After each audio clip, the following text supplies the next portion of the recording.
want to know what it takes, huh?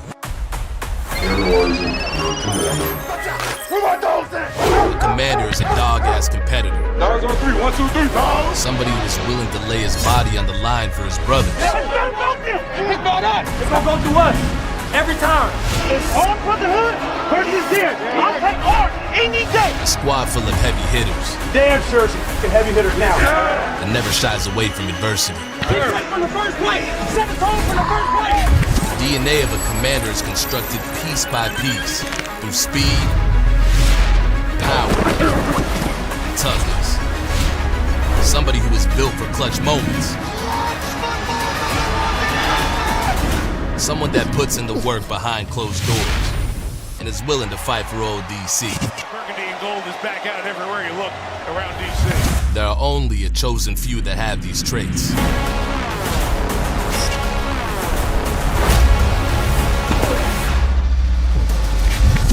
Is it you?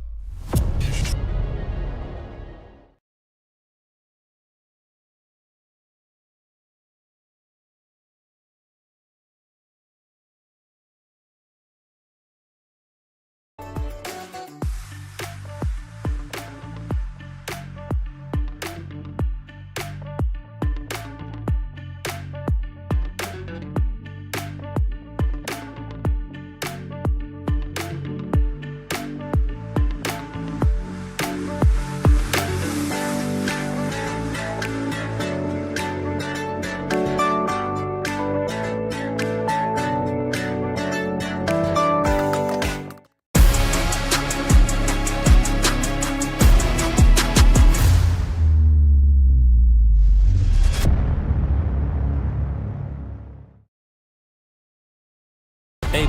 I'll leave it to How's everybody doing? Home run after home run. Not as good as me. They're going to turn it around a lot quicker than people think. 52nd pick, 2024 NFL Draft. It's on, y'all. Washington Commanders select Jaden Daniels. Jaden Daniels is such a revelation.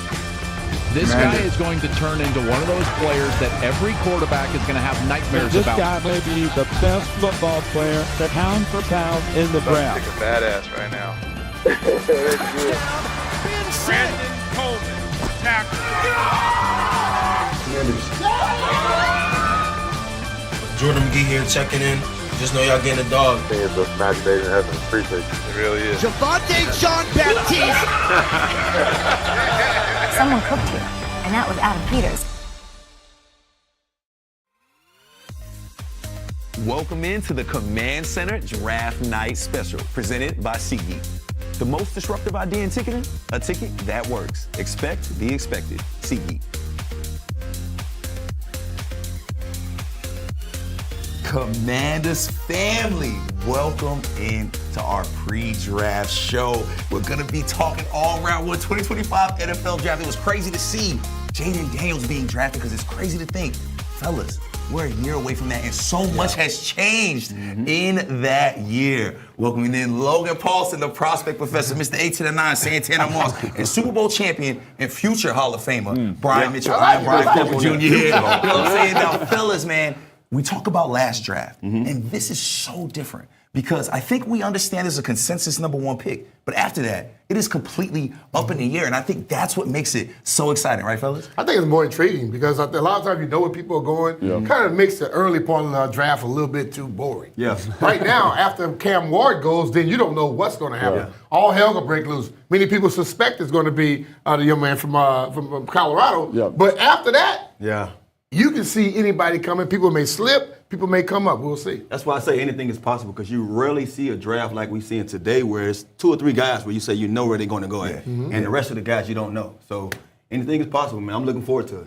Yeah, I mean, Cam Ward, Travis Hunter, Abdul Carter, and then the field is open, right? Everyone's talking about weaknesses and strengths of every single player. You talk to different analysts. They got different people ranked all over the board. There's guys at 5, guys at 61. It's all kind of in the same spot, man. So it's extremely exciting, man. I'm getting juiced just thinking about it because now all this work, all this research we've done, we get to see what's going to happen. So everybody looks for the quarterbacks. But they said in this draft you're going to have a lot of starters. Yeah. Where's that bad at? I mean, I think that's good. If you could get a lot of starters and you already have a team that's built a little bit, a team that needs to be built, you can solidify a football team. So I'm looking forward to see what we're going to do. The Commanders currently have the 29th pick in the first round, but as these fellas so eloquently put it, a lot can change. We're going to have Logan in the film where we're going to be talking about all these different prospects, mock drafts. But first things first, it's not just us. Yeah. We got the crew, the Get Loud crew, and they are amongst the people. I'm talking Mike James and my boy Fred Smooth. Look at that smile right there. I know my boy's feeling good. He is out there in D.C. with the fans. Fellas, how are y'all feeling? We're feeling good right now. We're here at Tom's Watch Bar, Navy Yard, and we're just getting the party started. We're having to pace ourselves. Yeah, I'm going to say, it's electric. You know, we used to picking so early. Me and G's got to pace ourselves to make sure we make it through the whole day, fellas. And the crazy thing is, we got Commanders fans out here. We got Nationals and Orioles fans. Oriole fans, like, it's just a DMV soup out here. And everybody just anticipating, are we going to trade back? Are we going to pick a D lineman? Are we going to pick a cornerback? Nobody knows. I know you have a mock draft coming up later on, but we've been talking about this on the Get Loud Pod for a few weeks, and this could be a situation where, it is going to be a situation where AP just sits back and he says, let me let the draft come to me. Just come to me. Yeah. And I think he did a great job of that last year. And now with the things he did in free agency, he really set the team up to just sit back and let people fall in their lap, accumulate some more draft picks. Either or it works. And isn't this where you want to be? I know it's not the number 2 overall pick, but the reason why we're picking late is because we had such a great season. Good teams pick late, all right? That's what make great organizations. You find talent late in rounds, and you understand you add people on, but you don't need to force yourself to force draft anybody. I love the slow burn here. It's going to be a few hours, and then we're going to get loaded up, ready to go for this draft pick tonight at 29. BC, we'll send it back to you, and we'll be watching from here at Tom's Watch Bar. Always great to hear from our guys out there. Fred already sweaty, ain't he? I hope you don't take loaded up on personal. I see you, Fred. Well, let's take a look at the draft picks the Commanders have right now. 5 of them things as we stand. We have the 29th pick in the first round, then the 61st pick in the second. No third rounder, but we have a 4th rounder, 128th. We got that one from Houston in that trade. Then round 6, 205. And then round 7, 245. A lot of things to be exciting about. And of course, Commanders family, we want to hear from you. If you're watching at home on your TV or on your phones, grab it and scan the QR code to tell us who you want to see drafted 29th overall. If you're watching on your mobile device, go ahead and drop your answers in the chat. We want to hear y'all comments. Now, the options are, we got cornerback, we got offensive lineman, we got running back, and we got defensive end. And when it's such a deep draft, there's so many things to talk about, fellas. So let's get right into it. Fellas, we love hearing from the fans, but they're watching to hear from y'all. So let's get right into it because this is very different than last year, fellas. Yeah. At number 2, it was almost certain what we were going to do. But at 29, there is so much speculation. Defensive end, running back, wide receiver, tight end, offensive lineman. So fellas, I have to ask B, I'm going to start with you. What position do you want to see taken with that first round pick if we do end up picking in the first round? I don't necessarily have a position because I watched them this offseason and I saw them put themselves in a position where they don't have to go with a certain position. They put themselves in a position where they can go with best player available, or if they decide that someone starts slipping in the draft and that's someone that they wanted, they could jump right on them. But, you know, ultimately, if I just had to be selfish, pass rusher. You know, I think we saw last year, we did have a Fowler, but the ultimate thing is you want somebody who can be consistently there all the time and also be a problem when it comes to the run game. No doubt. And I think if they go get somebody like that, then all of a sudden this team changes drastically defensively. Yeah, but I think you look at it the same way from an offensive line standpoint, too. You bring in an offensive lineman, you add another piece in there, and then you're protecting the most valuable asset in your program, right, which is Jaden Daniels. So edge rusher would be great. And I think the other thing is, just going to say this a million times before the draft happens, is best player available is exactly what they should do. Because, again, like you don't want to pigeonhole yourself. Like, let's say I got 2 players. I got a defensive end and I got a receiver. And I got a higher grade on the receiver. Take the receiver, man. That's the better football player. That's the person that you've evaluated this entire offseason to get to this point. So trust it. Trust your evaluation. Trust your board.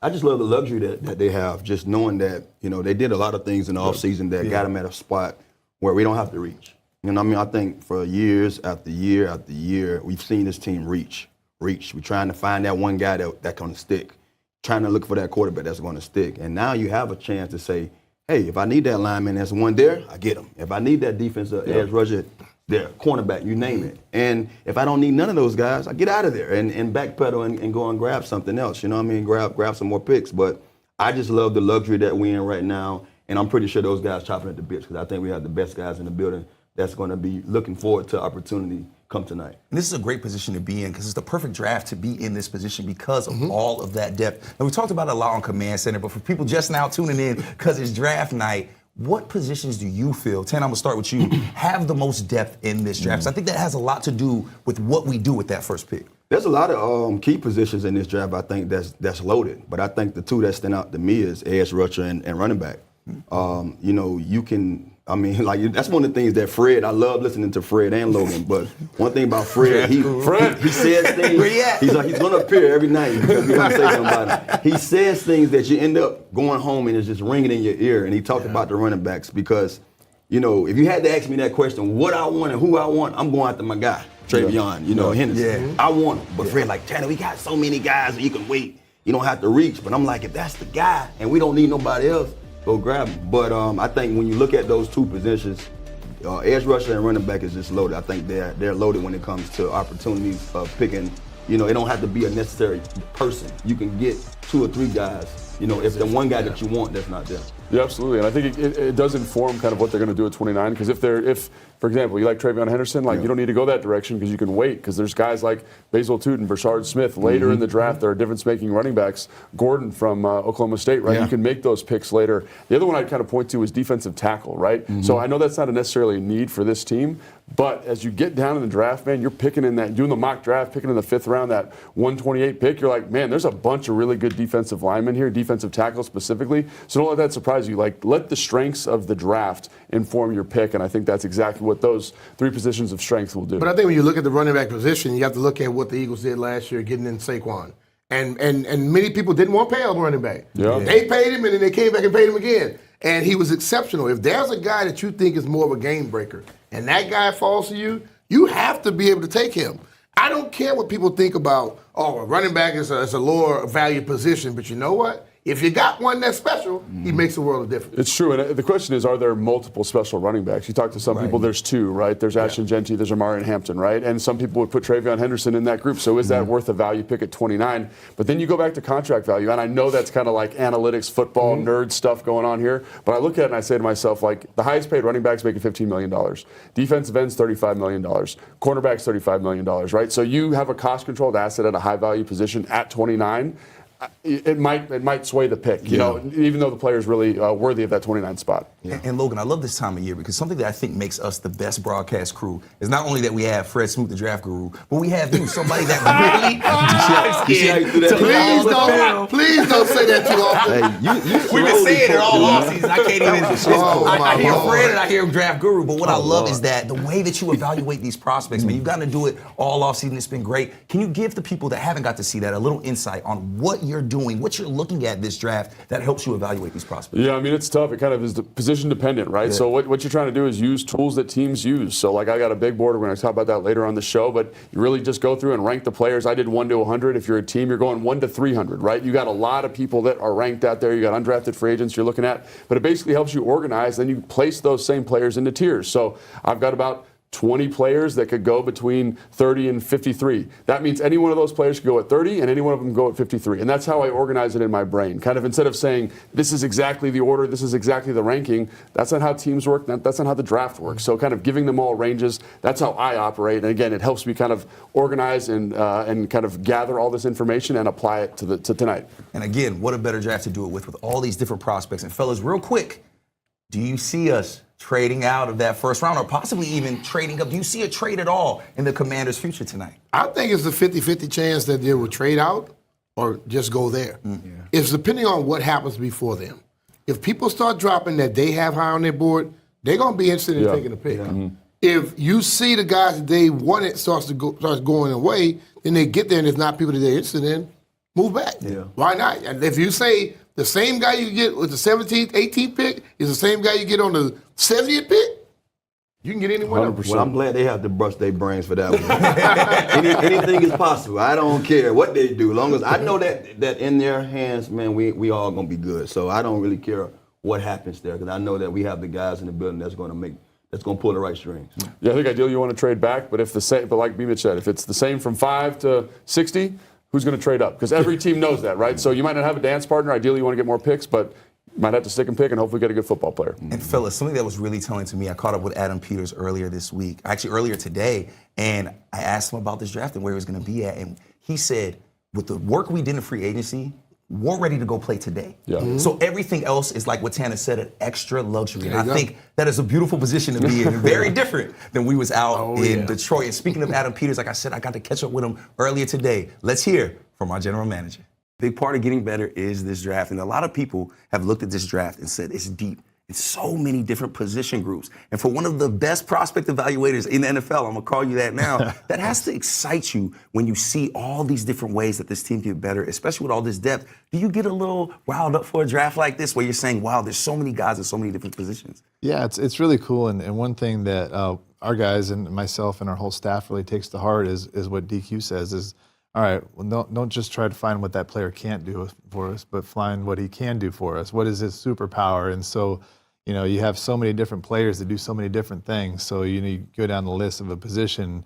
This guy's really good on third down. This guy's really good on first and second. This guy's good on all three downs. This guy's a great pass rusher. This guy's a great run stopper. So there's so many different kind of 31 flavors, if you will. And so getting a chance to really get excited about so many different players is really cool, and we know we're going to find some guys when it's our turn.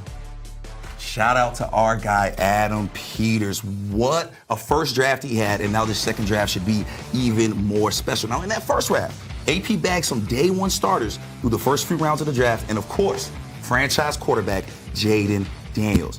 And I really feel the success of AP's draft class is why we're at 29 and not at 2. Yeah. So first things first, when you look at what AP and company were able to accomplish last year, their first go-around, there has to be a lot of optimism coming into tonight, right, fellas? It is, because when you look at the 7th-round pick, that guy was making plays, like you said earlier in the break, in the playoffs. Yeah. And when everybody that you draft ends up making your team, and guys were productive throughout, and you were able to let guys go that have been there before because you know what Newton is going to do.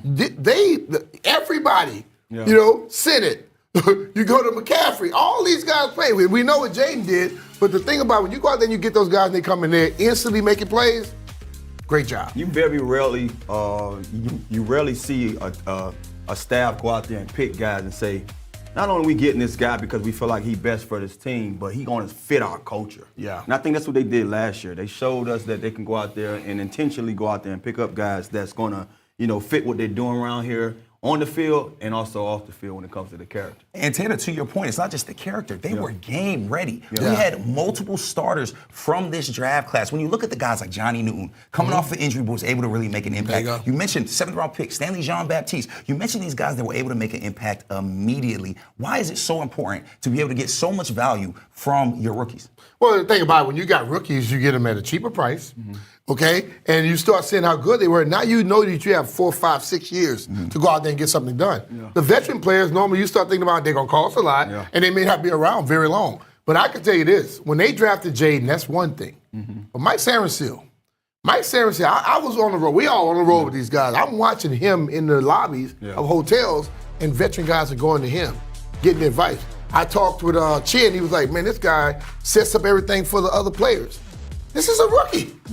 They didn't draft rookies, I think. I think they drafted ready-made players already. Some of these guys act like they're in their second, third year, and that makes the job a lot easier for the coaches when you know your players are going to get it right, and it makes sure other players fall in line. And then also when you have a veteran leadership that's there, that you know that is going to be able to police those guys. So it don't really matter who you go out there and get. As long as he can play football, I got enough guys in the building that's going to be able to police these young guys and bring them up to speed. Now, fellas, we have the prospect professor, Logan Paulson, standing by in the film room. However, before we get into that, there's been a lot of mock drafts. And the common thing we're seeing is that they want the Commanders to take an edge. Now, here's a look at some of those mock drafts now.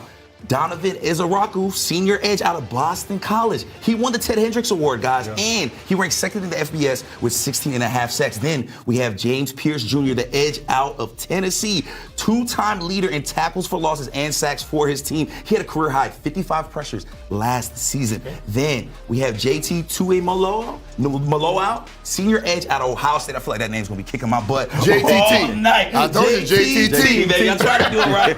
He had 6.5 sacks and 10 tackles for losses in 4 college football playoff games. And I think that's important because we saw what a guy like Mikey Sanderson can do when you have that playoff experience. Now, my boy Logan Paulson is chomping at the bit to break down some of these prospects in the film room. Let's send it to the prospect professor.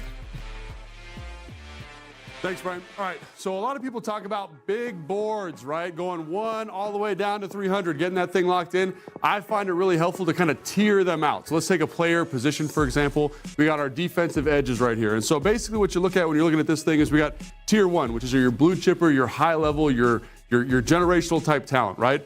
I don't have anybody in tier 2. Think that's 5 to 12 to 15 approximately. Then tier 3. The tier 4 is approximately 15 to 35, right? So when we look at this, we got names in here. We guys got like Donovan Ezeraku, we got Landon Jackson, we got Nick Scordon.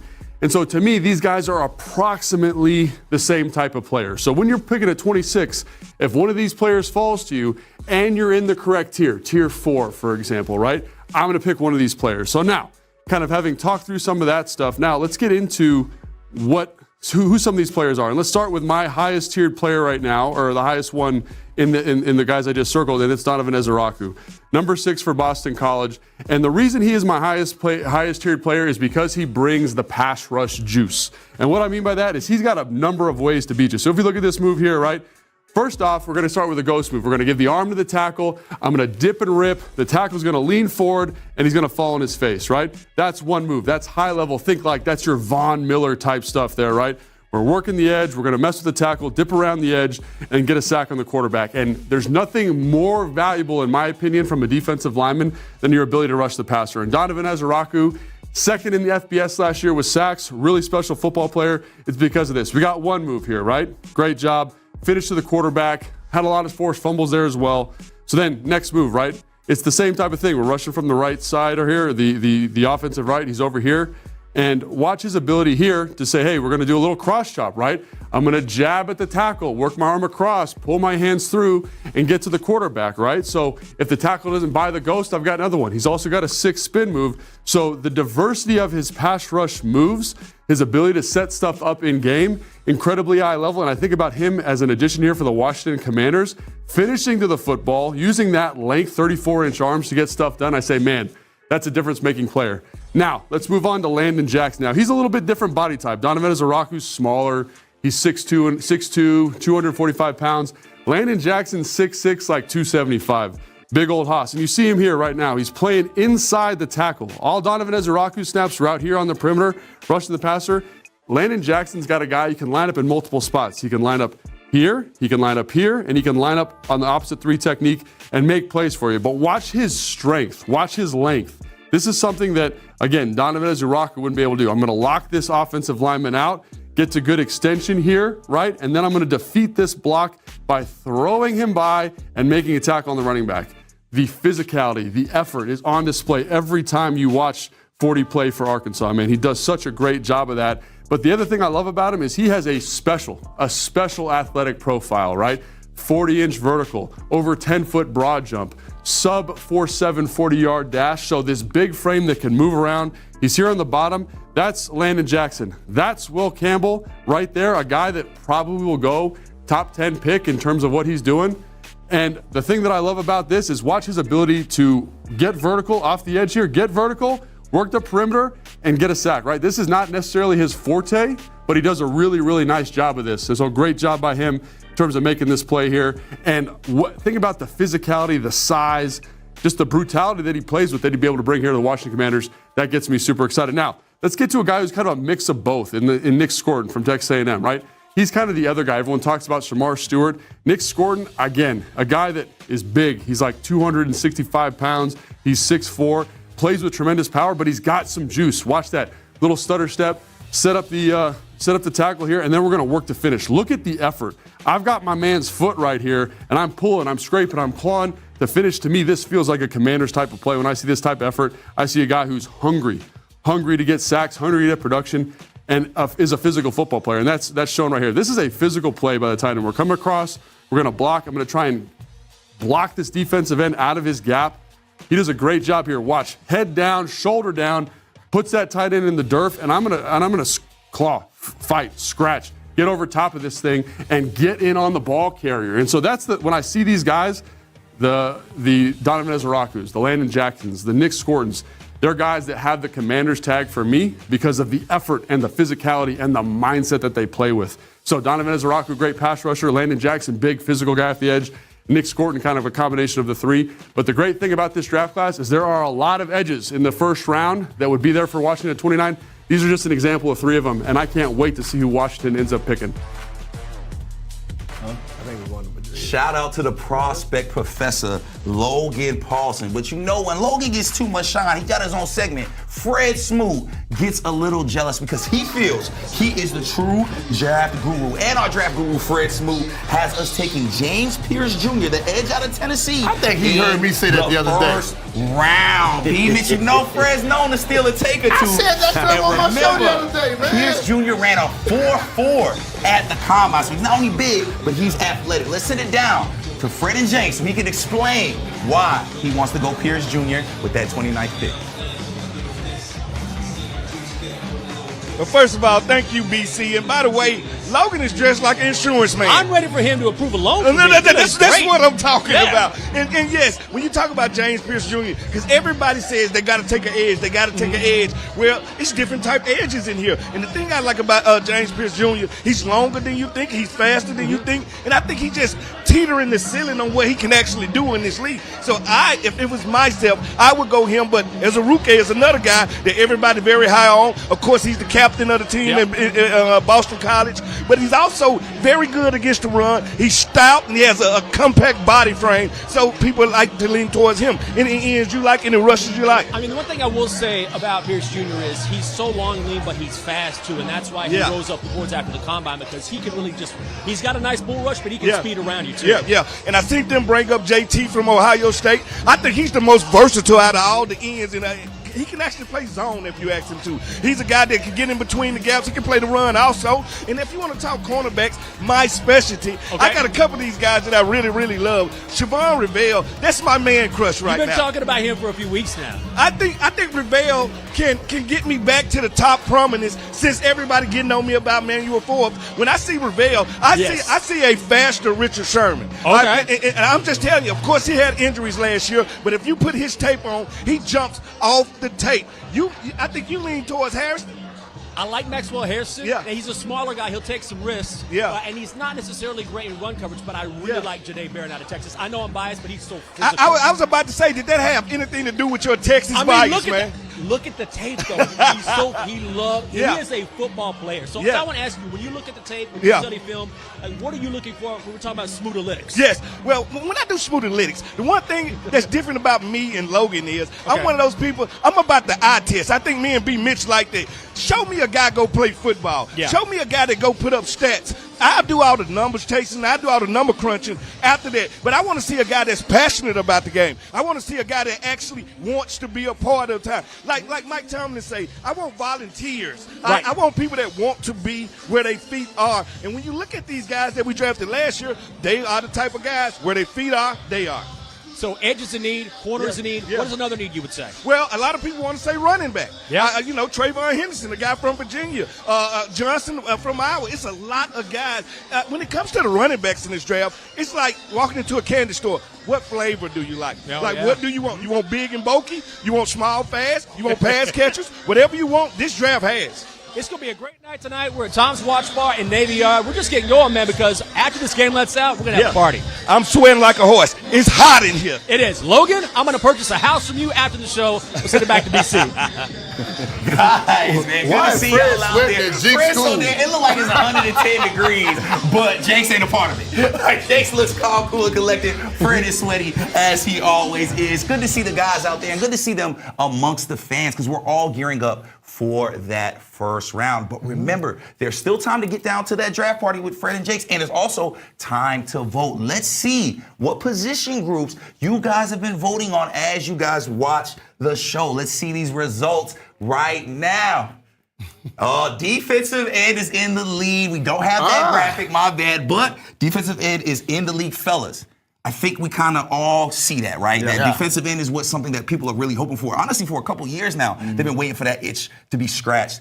How do y'all feel about what the fans think? Are y'all on the same page? I'm on the same page. I believe that the most important position in football is a quarterback. Yeah. And the second most important, the guy that goes get the quarterback. So if you got somebody who can move him off his spot and affect him and make him antsy, then all of a sudden your defense is playing great. Yeah, we say it time and time again. That's why the league has now transitioned to these more mobile quarterbacks because they know how important it is to get away from those guys who getting after them. So I'm with the fans, man. I want to see a DN. I'm not sure if I want to see him at 29, but I want to see a DN come off the board sooner or later. So let's talk about some of these prospects that you guys are liking over at D-Man. B-Mitch, I know you got two guys you really like. Fred stole one of them, but you can still talk about why you like them so much. The thing about James Pierce, the guy is an athletic freak. Yeah. He can play. But you hear all the stuff about, he has a lot of issues. The guy had a speeding ticket. And I think most of us, 21 years old, we probably had a speeding ticket. But the way I look at this football team now, they've developed and presented this team now where they may be able to get a guy like that on the right track. Okay, you have a guy like Bobby Wagner in the locker room, I can see him getting in the right pace. And my other guy is Ezeruku. He is a guy who I believe is going to be that troublemaker. But I don't know if he's going to be there at 29. But if he slipped to 29, yes, the guy had 16 and a half sacks last year. And when you have that type of production, you have something natural. Yeah. It's not just what your coach can teach you, but you have something natural. And I believe the coaches here can get him to be even better. Yeah, I got a guy like Mike Green. And we talked about this ad nauseum all, leading up to this draft about a guy like him might not be there at 29. I think they have the team in front of us picking him at 28. But if he's available, he's a guy that if we're going to go edge rusher, you go out to a guy like that. Yeah. Elite pass rusher. I think he led the FBS with 17 sacks last year, also 23 tackles for a loss last year. And then not only that, he's just an athletic freak. He's a guy that his ability to bend and get around, those tackles to go out there and be that QB killer that he is has made him one of those special guys to go out there in the first round. My second guy is JTT. Yeah, JTT. I can't say that last name, so I won't mess it up. Way to go, Tanner. He's a more day two kind of guy. So if we one of those teams that's going to say, hey, we're going to trade that pick and move back, and if he's still available, you go after a guy like that. Look, I'm going to say his statistics, but I would just say his size. 6'4", 265 pounds, great in the run, stopping the run, great in stopping the pass. I go after a guy like that all day. And fellas, even looking at that film right there, you could see the versatility, and I think that's something that we have seen this front office and this coaching staff covet. But it wasn't just edges that the fans want to see. Yeah. Some people are talking defensive back, and we got to understand for good reason. We lost a few, brought some new ones in. B-Mitch, what defensive backs do you think would fit that Commanders culture that we're building? The first guy I go with is Jalen Smith. Okay, a guy about the same, he's 5'10", he weighs about 190 pounds, but what I like about him is the guy's not afraid to get mix it up and go out there and hit people. A lot of times we get cornerbacks that come in and just want to be pretty, don't want to hit, they won't go out there and do this thing. I believe he will. Also, he was one of the visitors that came here. Yeah. Okay, so if they bring him in with the top 30, they really believe in him. My next guy is Siobhan Revelle Jr. from East Carolina. He got hurt last year, only played 3 games in the season, but he is a guy who still is ranked. First, second round type guy, 6'2", okay, right around 200 pounds. I believe we always talk about having that long defensive back. This kid can pick him up and put him down, and he's not afraid to mix it up. He attacks the ball at the high point. He can run with guys, he don't get lost off the breakouts and things like that. We need somebody like that. What they said is he's very similar to Benjamin St. Jude. He has that ability to lift, but he works with his length a lot better than Benjamin did. And it's that size that Joe Witt Jr. covets, so I think that's great because you see that length. Tanner, who you got over there? Well, I think I have one of my guys is Maxwell Harrison. Yes. And I think he's one of those guys, he's a speedster. He's a guy that I would love to add to a defense. You always want a guy that can run. You know what I mean? I'm a firm believer. If I got a guy on the outside that can run and that has ball skills, I'm winning. I'm going to win with that guy. I think he had 5 picks last year. He's about 6'1". He's not that big, but he can go out there and play some football. The second guy, he's a guy he's in between. Now, I'm hearing a lot of first round, second round grades from Florida State. And I've been talking about him a lot too. He's a bigger guy. Azaria Thomas, I believe his name is. Didn't run well, but he can play football. And he's a man of the Lord. And when you got those two things in common, boy, I trust you. Yep. So I want a guy that could come in here and be a part of this team. And like I said before, we was intentional last year about getting guys that fit in character and ability. So those two guys fit both of those modes for us. And fellas, I think this conversation shows what this draft is. There are so many different prospects, but you don't know where they're going to fall. Will this guy be available? Yeah. It's a beautiful position to be in at 29. And even there's been mock drafts showing us taking several different defensive backs. Let's take a look at that right now. My guy Phil Yates out of ESPN has us taking safety Iman Wari from South Carolina. Then Mel Kiper has Maxwell Hairston, the cornerback out of Kentucky, Tanner's guy. Then Daniel Jeremiah out of NFL.com has Azari Thomas out of Florida State going. So Tanner, you might be on to something here. The perfect analysts are saying this. So Tanner, I think you might have something. Again, speaking of the perfect analysts, they say there's going to be a lot of starters found in this draft. I don't see what the hell is wrong with that. I love it. And you know who's really loving it? Our prospect professor, Logan Pauls. He's out in the film room right now, ready to break down some of these defensive backs. Logan, take it away, brother. It's time for Draft Insights, powered by Microsoft Copilot. All right, I'm going to use the Copilot here to look up defensive back 40 times, because 40 times are incredibly important for determining how fast these players are, and speed is at a premium for defensive football players, right? So here we go. Copilot's thinking about it, and we're going to aggregate this data, and we get Maxwell Hairston ran a 4.28 40 at the combine. That's blazing fast, man. Now let's go see how that looks on the field with the film. All right, we just looked at Maxwell Hairston and his ability to run that 4.28 at the combine. Again, he's got gas, right? Straight gasoline. But the thing about him is that he's also a good football player, and he's one of many defensive backs in this class that are special football players. Now let's take a look at Hairston here and why he's good. So we're going to get number 7 here, Isaiah Bond. He runs a 4.38, very fast guy. He's going to run a post here, right? Maxwell Hairston's off the screen here, but watch his ability to, okay, going to open our hips. Love this. Fred Smoot's going to be excited about this DB technique. Turn and bail out and watch him close this distance, right? This is not just some schmuck at the grocery store. This is a fast football player, and this is Maxwell Hairston's ability to close and then play this football in the air. Great job limiting contact. That's the thing that makes him special. That's his superpower. To me, he's more of a zone player, but again, you see the flashes of that top-flight athleticism, the top-flight competitor, which gets you really excited. So here, we're going to get that zone player I was talking about. They're going to be in this cover 3 structure. Hairston's over here to the offensive right. Got your midfield safety, got your corner here, right? He does a great job of getting depth. He's going to push, get some depth here, but watch his eyes. Right here, he starts looking in across the formation, looking for work. That's exactly what he should be doing here. He understands what's going on. He's taken away the go. Now I'm going to look to the crosser, who's right here in the middle of the field, and watch his ability to close this distance. And then this is something you got to love with defensive backs, their ability to catch the football, and then we're going to return the football, right? He's got a little return man in his game, which you love to see. And again, with the advent of the new kickoff return rules, stuff that's going to promote this kind of skill set, I can't wait to watch him do this at the NFL level, right? Dynamic kick return. Now, we got Azariah Thomas. And Azariah Thomas is a little different body type, right? He's big. He's 6'1". He's 205. Big old hoss. He loves to get up in press man situations. You watch him here.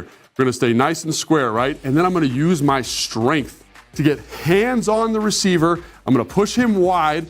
And I'm not grabbing, but look I'm not the fastest guy in the world. I ran a 4.58 at my pro day, but look at me able to stay in phase with Lane here from Virginia Tech. This guy ran a 4.32 at the combine. Here you wouldn't be able to tell the difference, right? They're in phase. He does a great job keeping his relationship to the DB, using his physicality, using his size to disrupt the receiver. That's exactly what you want to see from a guy of that kind of body stature. The other thing I love about him is he is not afraid to tackle, right? He's over here. They're going to throw a little bubble screen to the perimeter. Watch him. Watch how he lines this up. Great job reading through traffic. And then you don't see DBs tackle like this. Same foot, same shoulder, pop this guy's head up, watch his snap up. Great. No fear in that tackle. And that's something that not a lot of DBs do in this draft class, but something that he brings at a very high level. Love to see that. Now, let's get on to Chavon Ravel. Chavon Ravel is one of the kind of freakiest athletic upside players. He's 6'2". He's up here at the top of the screen. 6'2", 205 pounds, and runs a 4.4 reportedly, right? Look at his ability to stay in phase here. I'm going to open up my hips. I'm not going to panic. I'm going to wall the DB to the sideline, the receiver to the sideline, and now watch my ability to kind of work up, and I'm in phase. I'm never out of phase when I'm a fast football player, right? I'm going to play through the hands. The receiver gets his hands on the football, but I'm big, strong, and I can rip this football out. That's what he gives you, the ability to play these coverage structures where he's on an island by himself because he's got this great physicality. Now, the other thing about him that you love is he's got tremendous ball skills. This play's a little bit broken. Here's Ravel right here. Watch his eyes through his player to the quarterback, and then his ability to jump up and make this play. Look at that. That's full extension right there, boys and girls. And we love to see this from a defensive back. Why? Because turnovers lead to victories in football games. So here's 3 guys, right? 3 different styles of play, right? We got the fast guy in Harrison who can do a little bit more. Ravel, the freakish upside. Azareye'h Thomas, the physical football competitor. And I love all these guys. There's a lot of great DBs in this class. And so I can't wait to see what the Washington Commanders are doing. One of the great things is they're picking at 29. And I got to sit down with Coach to talk about the difference between picking at number 2 overall and picking at number 29. Coach has great insight. You know, you were picking at 2 last year, and it kind of was pretty obvious you were going to select a quarterback, and obviously picked a good one. At 29, how's that process change for you, kind of filling out that puzzle piece? Yeah, the whole thing has changed for sure. It's a nice feeling to know you could go into and go play a game right now.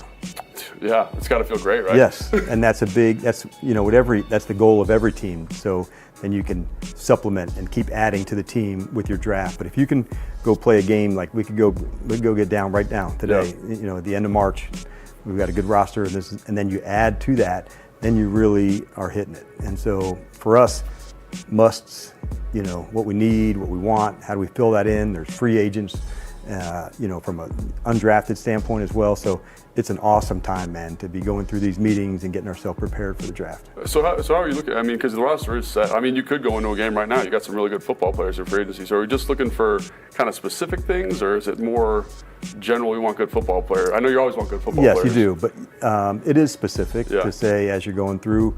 You know, you don't know how exactly it's going to fall when your pick is there. So let's say, for instance, whatever you were picking. You know, when you're a few picks away, these are the 3 or 4 players that could be there. And so you don't just wait to the end like, oh, our guy's gone, who else is there? So there's a number of players, you know, that would be into that space. They might all be the same position, and I would say rarely they are. Yeah. This tight end, this running back, this defensive tackle, this corner, you have them ranked, but the way they come off the board will determine how you select one of the players. But it's a fascinating process, man, and it takes a lot of time and a lot of skill for Adam and his staff to lay it all out, not just stack one position from top to bottom. Okay, here's the best running backs as we see fit, but also how do you mix that running back with a linebacker? Yeah. You know, based on their grades and who fits, and so it really is a lengthy process. But the nice part, man, you just keep stacking, you keep hitting, and if you keep adding, like you said, good players to your group, it usually works out in your favor. Shout out to my game plan crew, Logan Paulson and Dan Quinn, always holding it down. Now, let's take a look back at the incredible first season that Dan Quinn had in Washington, a 12-5 record. AP Coach of the Year finalist, the only head coach in franchise history to win multiple playoff games in his first season, and he led the team to the first NFC Championship appearance since 1991. What a year it was. And you know what? We got those results for you. There's the poll. As we said, defensive end is in the lead, but it's close with defensive back, running back, and offensive line all time for second, fellas. And again, I think this shows what this draft is. It could go anywhere. And speaking of going places, we had Logan pull back up from the film room because Fred was talking greasy about his fit. Logan, I think you look good, brother. Man. Outside of the black socks, you're killing it. And I know Fred thinks I look good too. He's just trying to be a hater. But we're really friends. Right? Fred's sweaty. Fred's sweaty. So sweaty, man. Yeah, hey. You want to say something? Hey, you guys look great. Logan looks great. And look at us. I mean, we look better. We got Command Force behind us. We got Major Tutty here.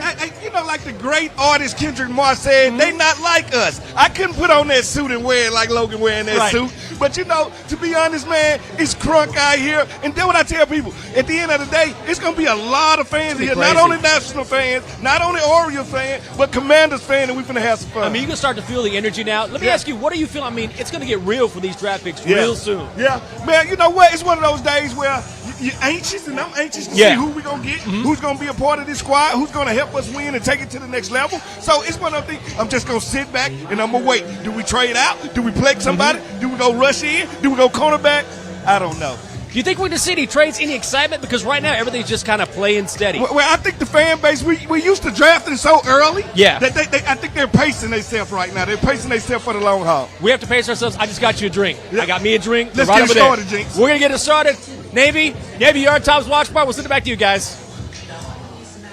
Great to hear from our Get Loud crew, Jenks and Fred Smoot, holding down the fans in D.C. And honestly, fellas, you know we love to be with the fans, so we will also get a chance to kick it with the fans this Saturday, April 26th, from 11 a.m. to 4 p.m., presented by SeatGeek. Score free giveaways, meet Washington legends, enjoy live entertainment from the Command Force, and more. RSVP for your free event tickets at commanders.com/draft party. It will be at the National Harbor, just like it was last year. Let's hope, fellas, it's not raining this time. We all gonna be out there, gonna be spending time with the fans, gonna be interviewing players, and so much more. There's so much great stuff. But fellas, we at the end of the road here, baby. It's almost draft time, so I gotta put y'all on the spot. Let's go. We've done a lot of speculating, but now we need predictions. Logan Paul, since you the prospect professor, start us off right.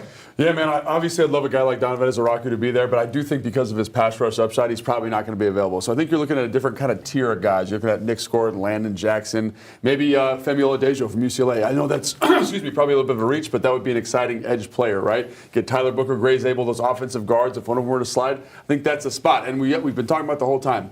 Best player available, and I just think when you're picking at 29, you got to be patient, let the thing come to you, or get out of there, trade out, which I think is definitely a viable option. And you know, I hate predictions. I hate the time when you ask we all hate it. We all hate it. What do I think? Because I have no clue. But I would say this: I'm gonna go on the limb and say we trade out. Okay. Love it. For our benefit, I wish we don't trade out. Right. All this build up and then we trade out. I want to talk about something tonight. You know what? I'm going to say they're going to make a pick. And they're going to get us a pass rusher.